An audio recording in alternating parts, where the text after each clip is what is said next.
ស្រីបងប្អូនអរគ្នាឥឡូវយើងរកកន្លែងផ្លាញឃើញមួយទៀតអីព្រោះនៅក្នុងដៃខ្ញុំនេះគឺជាប្រភេទ Canon ដែលជាប្រភេទម៉ាស៊ីន print មួយដែលយើង print មិនបាច់ចាំបាច់ប្រើខ្សែមិនបាច់ដោតភ្លើងឯមានវាមានបាត់រីវាក្នុងនឹងស្រាប់ហើយតោះទៅមើលអានបុកទាំងអស់គ្នាពេលខ្លះខ្ញុំទៅសើខ្លួនឯងដែរចេះតែរកទៅនឹកផ្លាញឃើញនេះជាមើលដំបូងមកអានេះគឺបើយើងមើលវីដេអូពីដើមមកដូចយ៉ាងហ្នឹងវាសម្រាប់ដាក់กระดาษមួយទុកនេះសិនមកហើយមកញ៉ៃញ៉ៃតុកយើងទូចពេកអញ្ចឹងបាទដាក់តិចអានេះម៉ាស៊ីន print របស់យើងអីមិនស្រាលណាខ្ញុំកាន់ខ្ញុំឃើញគេរូបគេខ្ញុំស្មានតែស្រាលតែអែមទូចមកល្មមមក print អាច print បាន A6 ទំហំ A6 ចឹងអែមតែប៉ុណ្ណេះ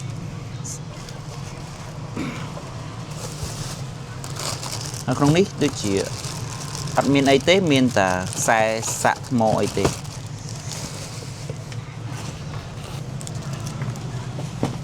អញ្ចឹងមកមើលក្នុងនេះម្ដងក្នុងនេះវាជាប្រភេទទឹកថ្នាំហើយនឹងกระดาษសម្រាប់យើង print ណា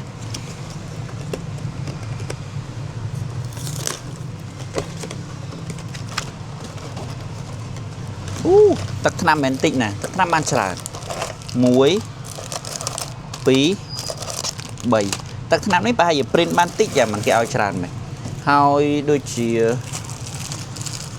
នេះបានរូបភាពរបស់យើងសម្រាប់กระดาษរូបភាពกระดาษសម្រាប់ print រូបរបស់យើងបានច្រើនกระดาษ print រូបបានទៅដល់108ច្រើន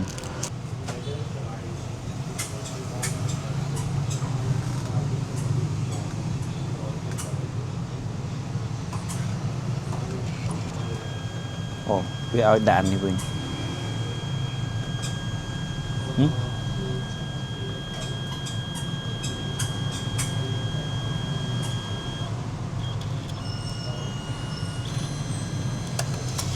អូ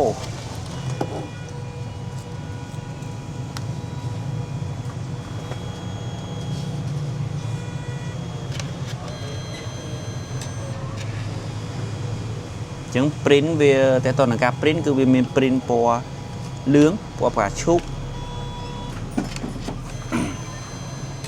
មកតាំងទៀតពណ៌ទឹកសមុទ្រ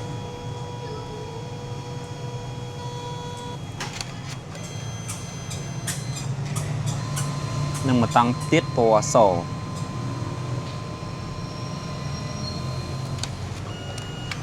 ស្អាតនិយាយទៅ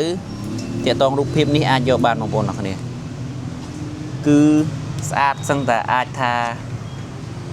ចិត្តប្រហាក់ប្រហែលនឹងស៊ីនវាដែរតែគ្រាន់តែយើស្អាតអែមប៉ុណ្ណេះអញ្ចឹងសម្រាប់ចាំមើលចាំជួបគ្នានៅ Vok Street ទាំងអស់គ្នា